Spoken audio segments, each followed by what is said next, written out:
الحمد لله رب العالمين waxaan maanta halkan ku soo dhaweynayaa shirka ka furmay caasimadda taariikhiga ah ee ku meel gaarka ah Taleex xaruntii daraawisheed iyo shirka uu furay garaad mashqare aad ayaan u soo dhaweynayaa waxaan leeyahay ummadda Soomaaliyeed ama ummadda Khaatumo meel kasta ay joogto inay shirkaas naf iyo maal aysan u kala harin taageero cudud wax walba ciddii hor istaagta ee carqaladaynayna ay meel uga soo wada jeestaan iidayo shaqada loo daariiray daawanayo wadalkaagii doqonyoho wadadkaagii dabaalyoho wadalkaagii doqonyoho waxaan ku faraxsanahay shirkii sida quruxda badan oo nagu soo dhamaaday mar labaad haddana waxaan ku sheegaynaa shirkaygan taageersanay Khaatumo tiri mar saddexaad iyo mar afraad haddana dhalinyarada East Africa inaan taageersanay shirka Khaatumo dhammaan ismada dhulbahante ee Muqdisho iyo carabaha kala wareegayna waxaan ugu baaqanaynaa inay dhammaan ka soo qayb galaan shirka Khaatumo tiri ka dhacaya Taleex ee hadda furanba waxaan u mahadcelinaynaa ismka kaliya ilaa hadda intuu ka xaadiray Taleex hawsha wada garaad mashqare Allah waxaan leenahay khayr ha ka siiyo garaad aad baa u mahadsantahay hawshaadi waa wada waxaan marka hore waxaan baliyeynayaa ama taageero buuxda halkan uga dirayaa shirka saddexaad ee maamulka Khaatumo uga socda degmada taariikhiga ee Taleex waxaan leenahay shirka Allah ka dhigo mid maradhal ka soo baxo la iskuna raaco wax wanaagsan oo ummadda iyo dalka wuxuu qaban karo macquul ah na laga helo shirka labaad isna ka socda degmada Sarmaayana oo beesha ugaaryahanayooda kaga tashanaysana waan taageerayaa qaladna yaan loo fahmin baan dadka dhahaya beel waliba ugumaysan horeyn beel ayada ka tashata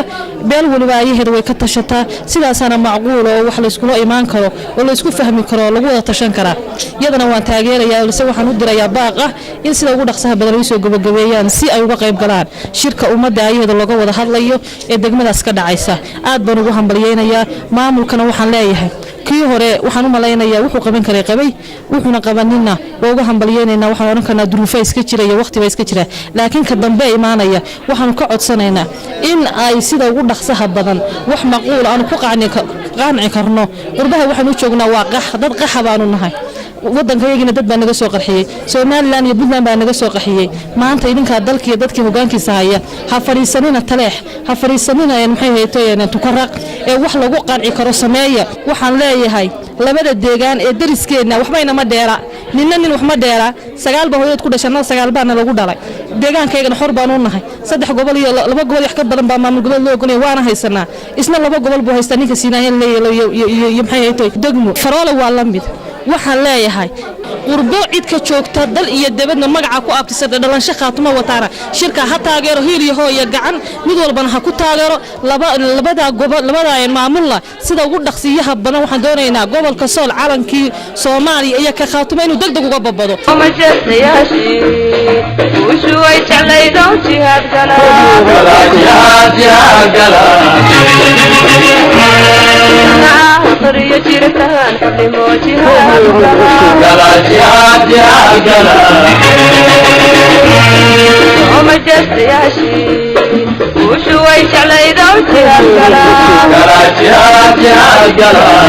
oo taageeraya shirka saddexaad ka dhici doona magaalada Taleex ee xarunta maamulka Khaatumo waxaan leeyahay hambaliyo dareenkaygu aad buu kacsan yahay waana soo dhaweynayaa shirka waana taageeraynaa walillahi alxamdu aad baan taageeraynaa garaadada ismada cuqaasha waxgaradka dhalinyarada dhammaan waa taageeraynaa haddaan nahay jaaliyada ku raqan Nairobi waxaan leenahay adeerayaal waan idin sugaynaa waxaan sugaynaa midnimo waxaan u rabnaa haddaan nahay beesha reer Khaatumo isteeda haddaan nahay waxaan u baahnay waxaan ku faanaynaa hela sanadkan inaan shirey oo ka yimid garowey oo faraw soo dirsadeen eraya baan oran lahaa heestii geelay ahayd baan soo qabanayaa wiil magaalada marayo meel ku lahaa oo mijacas helay oo maxooliyay oo mar furay xalay wallahi mayray maalintii ceel ka maqnaayo ku mijilwa waa in cali shirataas waxay soo aday shirka ka socda Sarmaayo ee beelweynta ugaaryahan uga socday caaqladii iyo hadii bayd maayo uu joogo garaadkii guud ee beeshaas waxaan leeyahay markay taaliyo markay tuban tahay waa tuleeyo looma kala tago garaad Sarabaan wixii ka soo baxay shirkaas yaa dhaxalgal inoo noqonaya dhamaanteed waadna matashaa waxaad matashaa reer Khaatumo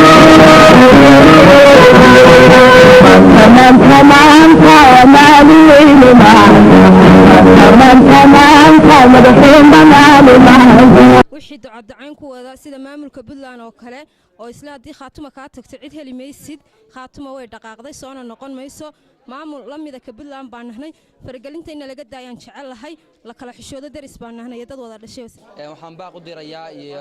shirka ka socda Taleex kaasoo aan leeyahay madashu waa Taleex macnuhu waa midnimo dhammaan shacabka reer Khaatuma meel kasta ay caalamka ka joogaan waxaan kale oo aad u salaamayaa shirka ka socda magaalada Taleex ee taariikhiga waxaan aad ugu xumahay oo runtii aan dareenkayga aan ku soo cabirayaa dadka carqaladeynaya ama se dhibaatada ku haya maamulka Khaatuma State of Soomaaliya in ay ka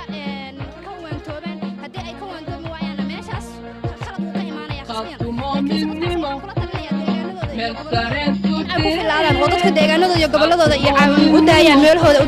kalsankaad maqashaan inta koobka ku nool iyo ummadda ku kalsoon oo wararku kor u qaadayo akhbaarku kubciya kalaamkii u dambeeyay kaliya aan dhahayaa ayaa ka keenayo dood